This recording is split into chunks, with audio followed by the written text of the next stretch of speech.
Kahimtang sa panahon ng latest news. Diyan sa itong linya ang Pag-asa Mactan, pinagi ni Sir Joseph Merlas. Sir Joseph, mayong adlang Huwebes. Maayong buntag usab, Sir Ariel, o sa itong mga sukintik paminaw, ug itong latest with update para karong adlaw Huwebes.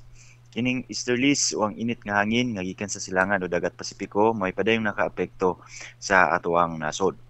Ug sa atuang monitoring base sa atuang latest nga satellite imagery, natay mga pagpanagom, mga pungpong sa mga pagpanagom diri sa layo ug gawas nga bahin sa itong Philippine Area of Responsibility doon ni sa may equator. Wala na to kung tsansa nga posibleng na maporma nga LPA o low pressure area ani o posibleng makasud sa itong Philippine Area of Responsibility, makahatag og mga pag-ulan labi na diri sa Mindanao area sunod semana apan tod kay layo pa ni wala pa ni epekto, posible pang mautro ato ang mga forecast sa mosunod na mga adlaw. Mo panitang mag-monitor sa ato ang ipagawas na mga latest weather updates. In the next 3 to 5 days, ang Tibuok Kabisayaan, lakip na ang probinsya sa Sugbo, panitang makasanati aning generally fair weather condition na kasarangan ug init nga timpo sa panahon. Kung natay mga pagulan, kini mga patak-patak ug mga lumalabay dala sa easterlies ug sa ato ang mga localized thunderstorms. So far karong mga orasa wala tay kita na mga pag-ulan diri sa Central Visayas area, ingon man kaganina o tibuok gabi. Kemtang sa itong hangin kadagatan, wala gyapon tay gale warning maong ang atong Kabisayaan na ay hinay ngadto sa kasarangan nga hangin nga gikan sa silangan ngadto sa amin ang silangan ug atong kadagatan na ay malinawon ngadto sa kasarangan nga mga pagbalod.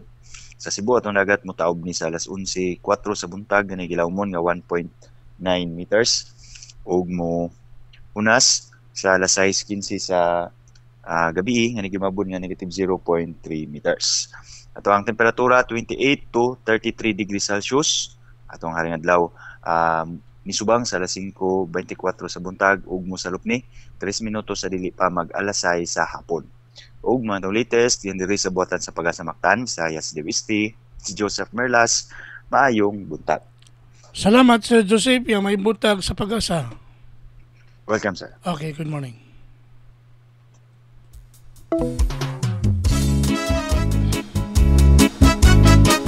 Inyong dadugog si Sir Joseph Merlas, ang atong weather specialist gikan sa Pag-asa Mactan, nga nagatod sa atong dagan sa kahimtang sa panahon nining adlaw Huwebes, Mga kinahan pizza 9 tuig bulan sa Mayo tuig 2024.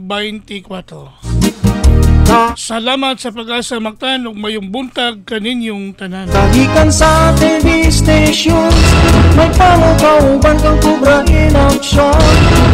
Anaw ka o paminaon sa'yo sa kabuntagon.